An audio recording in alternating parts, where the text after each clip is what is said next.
Hi guys, after a long time, I'm coming live in YouTube.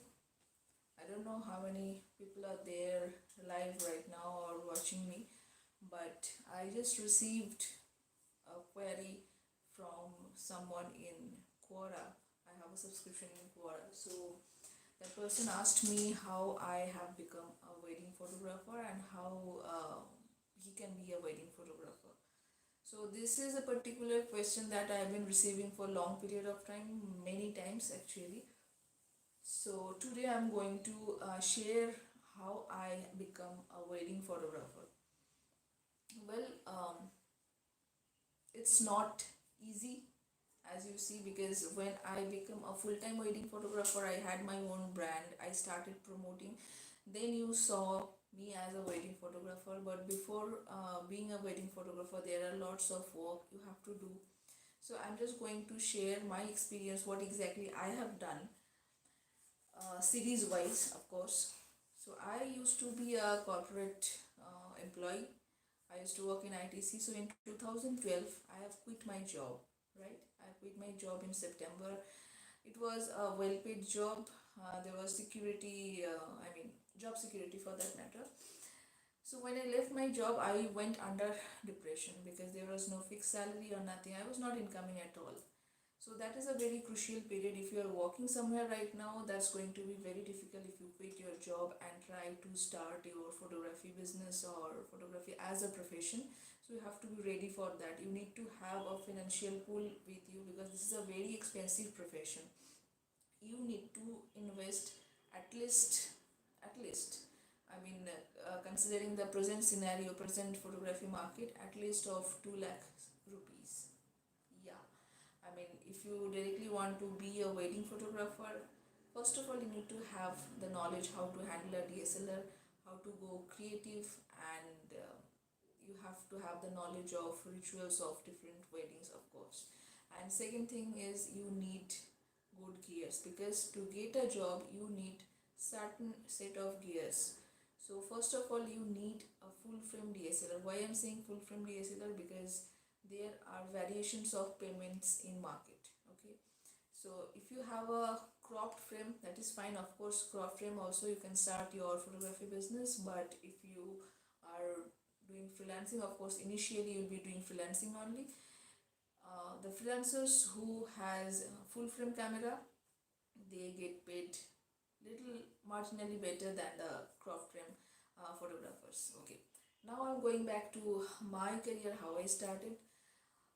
So in 2012 I quit my job. As I told you, I started my own brand. I designed my logo. First thing I did is design my logo, and then I created a website, a Facebook page, and then I have done a lot of free projects. Yes, you heard me right. Lots and lots of free projects you have to do, because when you are starting, nobody knows you. You are no one actually. You are just someone with a DSLR camera, and of course with skill, definitely.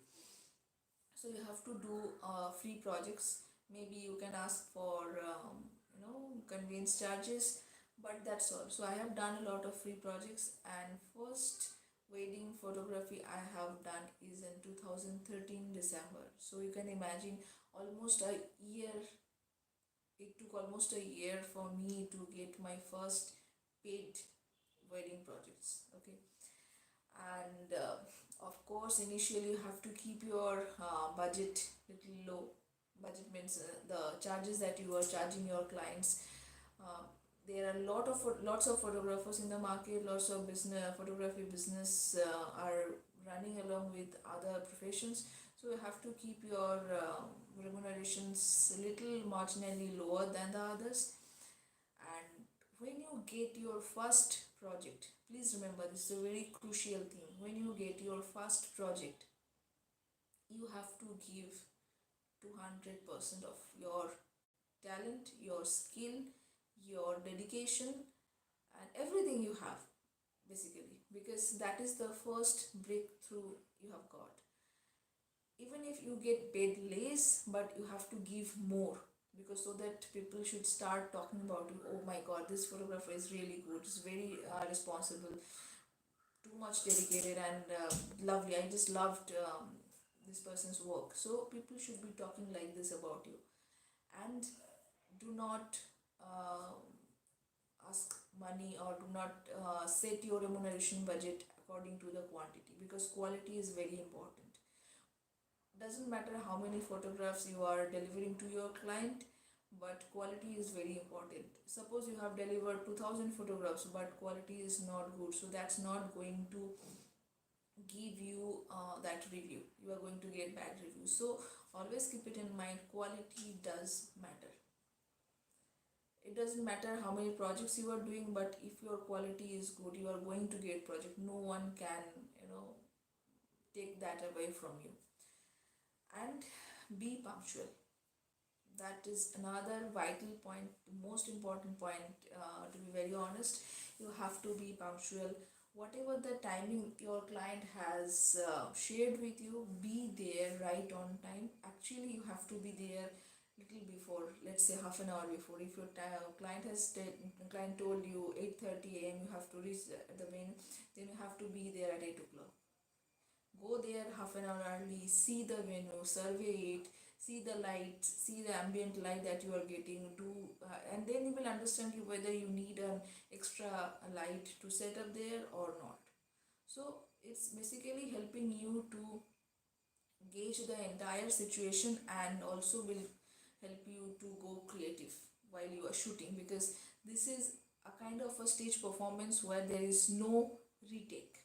Whatever is happening right in front of your eyes, and is going to happen once only, not going to happen twice. So you have to be very cautious. And yeah, that's all. And yeah, of course, I just forgot to tell you, the another vital point is, be very careful when you are committing a timeline for delivery. Just gauge yourself firstly when actually you can deliver, and tell your client adding 7 more days. And do not take much time to deliver your product, especially for your first 20 projects. Yeah, of course, 20 projects. For the first 20 projects, try to deliver the product within a month or 1.5 month max, at the max. If you take more time, then initially it's going to create a very bad reputation about you. Be polite, and keep it in mind that when you are doing wedding photography, you are not just doing photography, you are also handling your client, because there are going to be a lot of relatives with you, lot of different kind of human beings will be surrounding you at that point of time. And this is the era of smartphone, so you have to fight with the smartphone to take your photographs. So be polite, and if needed, be little tough, but try to capture everything. Do not miss, because later on your client is not going to hear the excuse that there was smartphone, I couldn't capture it. Somebody told me not to capture right now, so I couldn't capture it. So you have to make your own tactics, and get your job done. That's what I have done. So 2013 I have got my first project, and after that I didn't look back. I mean, and that is the reason I'm saying repetition is important, because once you do a project, that project is going to give you more projects by reference. So far, whatever the projects I have done, touch wood, I'm getting projects in reference with those projects. So give importance on quality, be on time, and take less time when you are delivering a project. These 3 points more or less is going to sum up and give you a good professional wedding photography career. That's it. I'm not going to take much more time. And if you have any queries, any question, please share it with me.